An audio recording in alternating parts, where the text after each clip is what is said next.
the weather getting warmer makes me wonder if they're going to ease up with all the COVID stuff. Although they say this thing could go well beyond the summertime. Who knows how long it would actually last?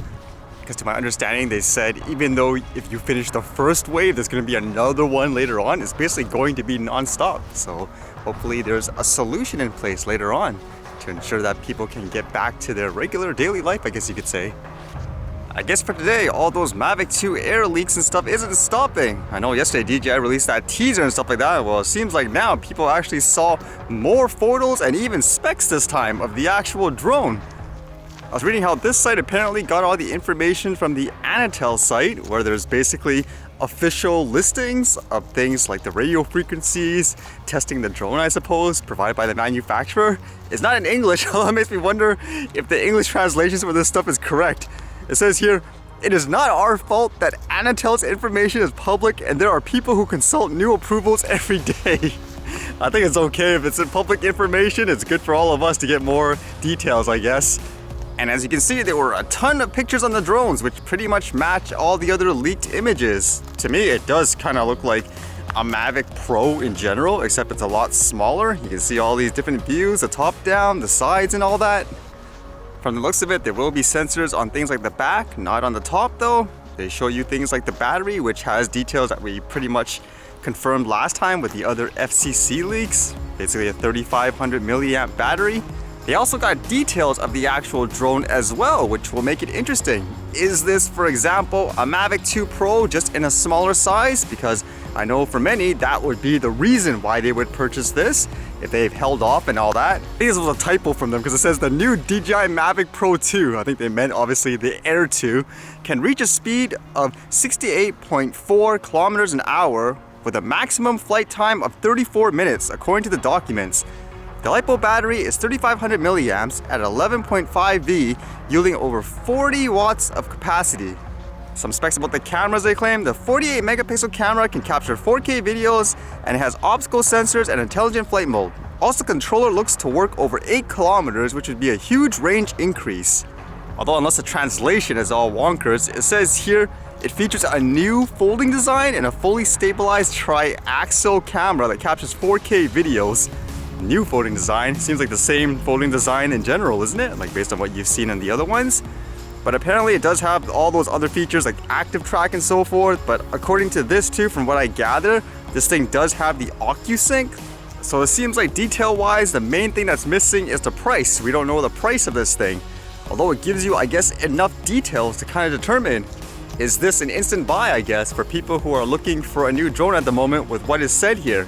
For example, the 68.4 kilometers an hour, the 3500 milliamp battery that's supposed to last for about 34 minutes of flight time, and the 48 megapixel camera. Are all these factors enough for you to say, I need this right now?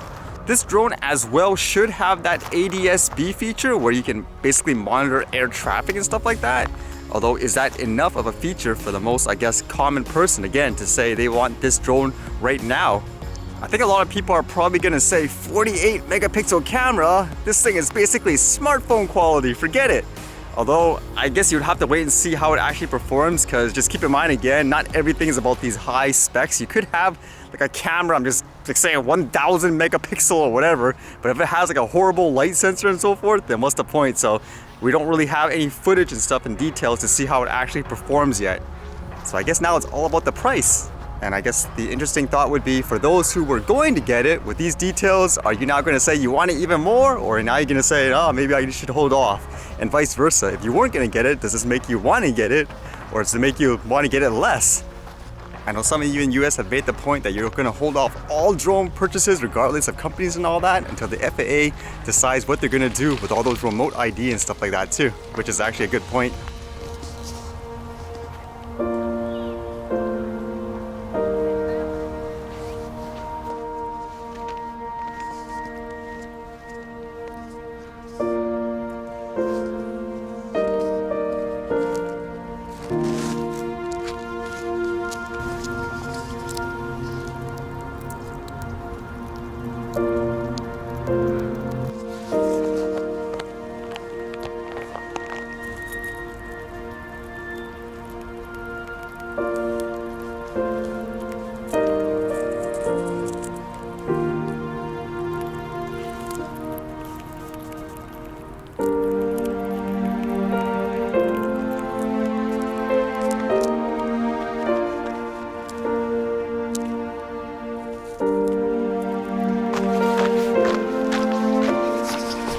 major track detours now.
Alright, see you guys later.